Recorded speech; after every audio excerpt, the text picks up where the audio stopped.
Hello friend, welcome back to my channel Mampi's blog. তোমরা কেমন আছো? আশা করি ভীষণ ভালো আছো। তা আজকের সন্ধ্যাটা দেখো অন্যরকম, অন্য জায়গা থেকে ইন্ট্রো দিলাম। আর খুব সুন্দর পরিবেশ, দেখো মেঘলা আকাশ, নদীর সাথে একটা সুন্দর ছোট্ট পার্ক।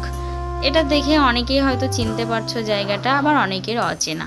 এটা হচ্ছে আমাদের কৃষ্ণনগর একটা সুন্দর অন্যতম একটা জায়গা, যারা অনেকেই জানো বা খুব ভালোবাসো জায়গাটা। সেটা হচ্ছে কৃষ্ণনগর কদমতলা ঘাট, আমাদের বিখ্যাত পুজো যেটা জগদ্ধাত্রী কৃষ্ণনগরের বুড়িমার বিসর্জন যে ঘাটে হয়, সেই ঘাটের উপরে একটা সুন্দর পার্ক কিছুদিন হলো হয়েছে। এখানে আমরা মাঝে মাঝে আসি, এর আগেও ব্লগে দিয়েছি, তোমরা দেখেছো। তা এত সুন্দর জায়গা ক্যামেরাবন্দি না করে আর থাকতে পারি না, তোমাদের সাথে শেয়ার না করলে আর ভালো লাগে না। তা আমি যেমন একটু সুন্দর সময় কাটাচ্ছি, তোমরা যারা আমার ব্লগ দেখো তাদেরও একটু ছোট্ট সুন্দর মুহূর্ত কাটার জন্য তোমাদের সাথে শেয়ার করি। তো এদিকে দেখো পাপা আর মেয়ে দুজন মস্তি চলছে, আমি একটু পিকচার তুলে নিলাম। তখন থেকে বেরিয়ে পার্কের সামনে আর কি, ঘাটের থেকে বেরিয়ে এখানে সন্ধ্যাবেলা একটু ছোটোখাটো মুখরোচক খাবার বিক্রি হয়, যেমন ভুট্টা। এই ভুট্টা পুরানো খেতে আমার ভীষণ ভালো লাগে। ওরা পাপা মেয়ে কেউ বললো খাবে না, আমি বললাম চলো আমি খাবো। তা একটাই নিয়ে নিচ্ছি, সবাই মিলে টেস্ট করাবে, যেহেতু আমার জন্য নিয়েও, তা আমি বেছে নিচ্ছিলাম আর কি। দেখবে শক্তগুলো খেতে ভালো লাগে না, একটু নরম হলে খেতে ভীষণ ভালো লাগে। আর ভুট্টা সবসময় পোড়ানোর আগে দেখে নিলে পরে আর ঠকতে হয় না, তাই না?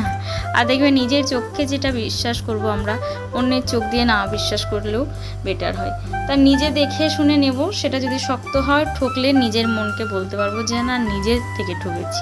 কিন্তু অন্যজন যদি পছন্দ করে দিয়ে দেয় বা বেছে দিয়ে দেয়, সেটা শক্ত হলে তখন না মনকে আর মানিয়ে নেওয়া যায় না, আমার যেটা হয়। তাই নিজে দেখে নিচ্ছিলাম, একটু ছাড়াচ্ছিলাম, খুব ভালো লাগছিল। তারপরে দিয়ে দিলাম।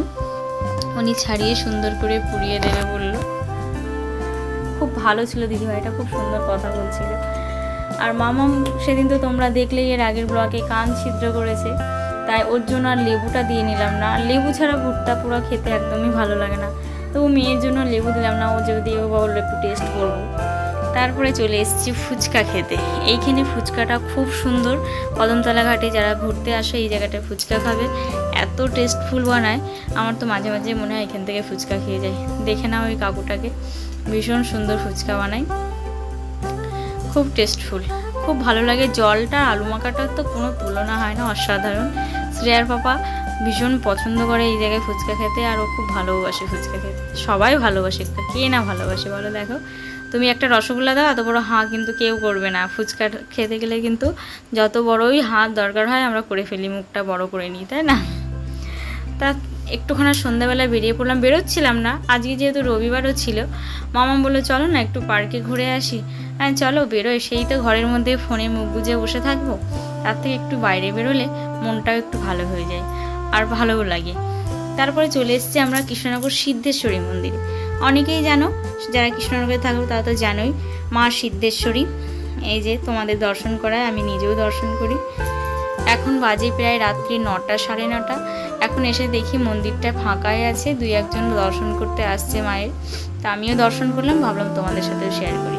তার সাইডেও অন্য অন্য মন্দির আছে। এদিকে শ্রেয়ার বাবা দেখছো দর্শন করছে, আর এখানে একজন গাড়ি নিয়ে এসে দাঁড়িয়ে আছে, দেখলে তো?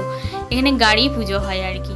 তা দিনের বেলায় তো হয়, এখন তখন 9টা, 9:30 বাজে, এখনও একজন এসছে পুজো দেবে বলে। তা এখানকার পুরোহিতটা ভীষণ ভালো, বললো যে গাড়ি পুজো হবে এত রাতে, বললো হ্যাঁ কেন হবে না। দেখো ফিরিয়ে দিল না, সুন্দরভাবে পুজো করার পরিস্থিতি তৈরি করে নিল। তা খুব ভালো লাগলো যে এত রাতে এসেও কিন্তু ঘুরিয়ে দিল না, খুব ভালো, ভালোভাবে কথা বললো, ভালো বিহেভিয়ার করলো। এটাই সবাই আমরা কিন্তু মানুষের কাছে আশা করি। আর মন্দিরে এরকম শান্ত পরিবেশ, শান্তশিষ্ট ভদ্র আচরণ, এটাই কিন্তু আমরা আশা করে থাকি। কিন্তু বেশিরভাগ মন্দিরে গিয়ে দেখবে একটু অন্যরকমও পাওয়া যায়, কিন্তু আমার খুব ভালো লাগলো। আর সত্যি এখানে অনেকে বসেও আছে, যেন মনটা শান্তি হয়ে গেল। তা সিদ্ধেশ্বরী মন্দিরে কারা কারা এসেছো বা আসো বা আসতে ভালোবাসো, আমাকে প্লিজ কমেন্ট করে জানিও। তারপর বেরিয়ে চলে আসলাম একটু শপিং করবো বলে। এই যে কৃষ্ণনগর যশোরেশ্বরী বস্ত্রালয়, সামনে দিয়ে আমরা চলে যাচ্ছি আর কি। এই যে হাই স্ট্রিট মোড়, এইটা তো তোমাদের বলেছি আমি এখান দিয়ে গেলে ব্লগে একটু তোমাদের সাথে শেয়ার করি, আমার ভীষণ ভালো লাগে, পছন্দের একটা জিনিস। তারপরে চলে এসেছি কৃষ্ণনগর স্টাইল বাজারে, ছোট্টখাট্টো কেনাকাটা করবো, ভাবলাম যে চলো কিছু কিনি। তাই এই যে আমি দুটো জিন্স দেখছিলাম, তাই এটা পরে দেখলাম টাইল দিয়ে, যে ফিটিংসটা খুব ভালো ছিল, পরে ভীষণ আরাম ছিল। দেখছিলাম আর কি উঠে বসে, তা হচ্ছে খুব ভালো লাগছিল আর একটু ছাড় ছিল। এখন যেহেতু পুজোর আগে ওরা ডিসকাউন্ট দিচ্ছে ভালো, ওই জন্য আরও নিয়ে নিলাম। তাই এটা দেখলে নিয়ে নিয়েছি। আর এইটা টাইল দিচ্ছিলাম আর কি মামামকে স্কুলে আনতে টানতে যাওয়ার জন্য প্যান্টগুলো দরকার, কিন্তু এটা আমার একদম ভালো লাগেনি, মানে পরে খুব একটা ভালো লাগলো না, ওই জন্য এটা আর নিইনি। এইটা আমার এই লালটা ভীষণ প্রিয়টা আমারই আর কি, এটা আমি খুলে রেখেছি।